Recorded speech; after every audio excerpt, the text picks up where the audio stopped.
Okay, it's March 12th, 2016 in New York City. We're inside of one of basketball's storied cathedrals, Madison Square Garden. Seton Hall is trying to win its first Big East tournament since 1993. The Pirates are up by 1 point with 18 seconds left. Top-seeded Villanova has the ball. Seton Hall coach Kevin Willard makes a substitution during a 30-second timeout to beef up the Pirates' defense. He takes out Desi Rodriguez and puts a senior transfer, Derrick Gordon, into the game. Seton Hall is the third school Gordon has played at, and if the Pirates get a stop here, they're a lock for March Madness, and Gordon will be the first player in the history of Division I men's college basketball to play in the NCAA tournament with 3 different teams. But firsts are nothing new for Derrick Gordon.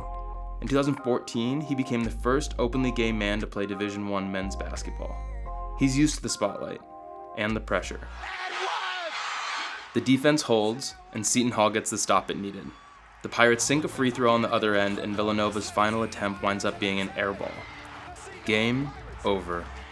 But Derrick Gordon's story is more than just one possession, or one conference championship, or his 3 trips to March Madness. Because Derrick Gordon is more than a number.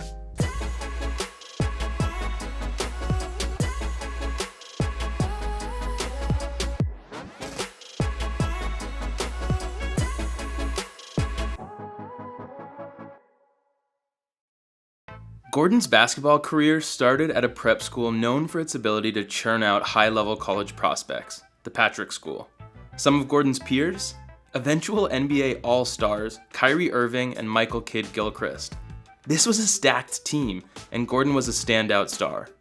In the 2011 class, he was the 3rd best player in New Jersey, drawing interest from the likes of Virginia, Rutgers, LaSalle, and Auburn, but he committed to Western Kentucky early, during the summer between his sophomore and junior years of high school.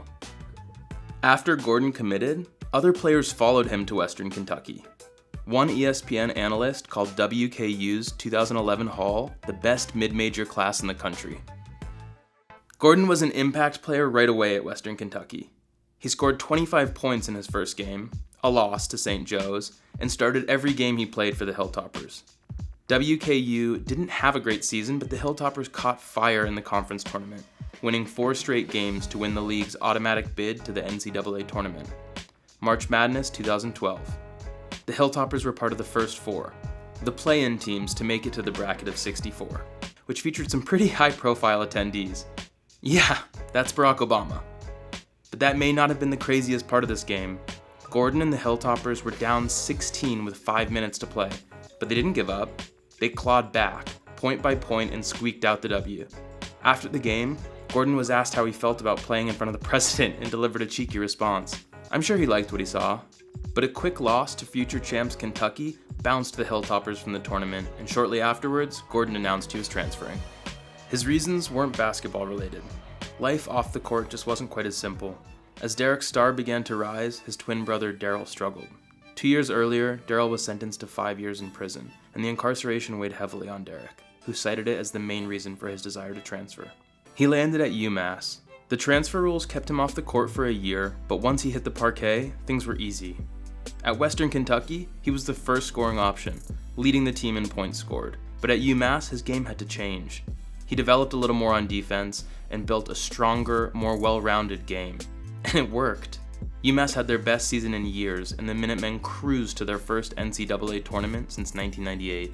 But despite Gordon scoring 10 points, UMass was blown out of the tournament in a brutal 19-point loss. And off the court, Gordon was about to take on a different challenge. On April 9, 2014, Derrick Gordon publicly announced to the world that he was a gay man. This made Gordon the first openly gay male athlete in all of Division I college basketball. It was just months after Michael Sam had come out before the NFL draft, and it had been just a year since NBA player Jason Collins came out in a Sports Illustrated cover story. After telling his teammates, coaches, and family privately, Gordon shared his story publicly with Sid Ziegler of Outsports and Kate Fagan of ESPN. But not everyone was supportive. Even the reaction from Gordon's family was mixed.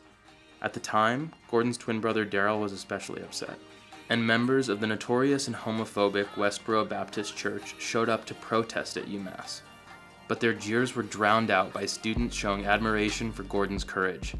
News stories and interviews came and went, but when basketball season rolled back around, Gordon went back to being just another player for UMass. After his second season at UMass ended, Derrick Gordon, who had now been out for a whole season of college basketball, had 1 year of eligibility left and wanted to see if he could play in a more competitive league and potentially improve his stock for the NBA draft. Jason Collins played in the NBA as an openly gay man. Why couldn't he? Gordon set his sights on the Big East, and back in his home state of New Jersey.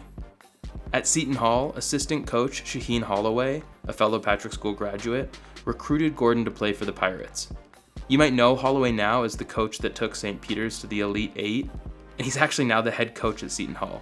But back in 2015, Holloway was then Pirates head coach Kevin Willard's right-hand man and top recruiter. Willard had an open roster spot after a transfer had left him, and he was in the market for a defensive stopper. Willard told ESPN, "I want to find somebody who can stop 17 points a game." And Willard also seemed to think that Gordon being gay was a non-story, telling ESPN, "It's always been about basketball. He's on my team, I love him, and he's gonna be a part of my family now." And this time, Gordon wouldn't have to sit out a whole year. As a graduate transfer from UMass, he could play immediately. Gordon made an immediate impact for the Pirates. He had 14 points, 5 assists, and 2 blocks in his first game, a win over Dartmouth. But it came with an adjustment to his role on the team. Gordon didn't regularly start for the Pirates, instead becoming a highly valuable 6th man. When Willard needed him to, he stepped up, like when he had 15 points and 7 rebounds in a mid-season win at Providence, or when he had 3 steals and 2 blocks in the Big East semifinal win over Xavier, or like that conference title win over Villanova, where he had 10 points and played strong defense in crunch time. He reinvented his game again, and with a great coach and solid team, Seton Hall was well on its way to the NCAA tournament for the first time in 10 years. Unfortunately, Seton Hall's March Madness hopes were dashed by a strong Gonzaga squad led by future NBA player Domantas Sabonis. But that doesn't change the fact that Gordon made history as the first player to make the NCAA tournament with 3 different teams. Not to mention he had a good game, 10 points, 4 rebounds, and 2 steals. And although the NBA did not call Gordon's name the night of the 2016 draft, he did play 2 professional seasons in Europe with clubs in Cyprus and Germany. Gordon also started a YouTube channel where he talks about being a gay athlete, his basketball career, his journey, and more. Derrick Gordon will always be remembered for being the first openly gay player in Division I men's basketball, and the first player to play in 3 NCAA tournaments with 3 different teams. And he'll probably be remembered for his awesome defense too, in the minds of Seton Hall fans anyway. But Gordon's mark on sports and the world at large is much, much more than a number.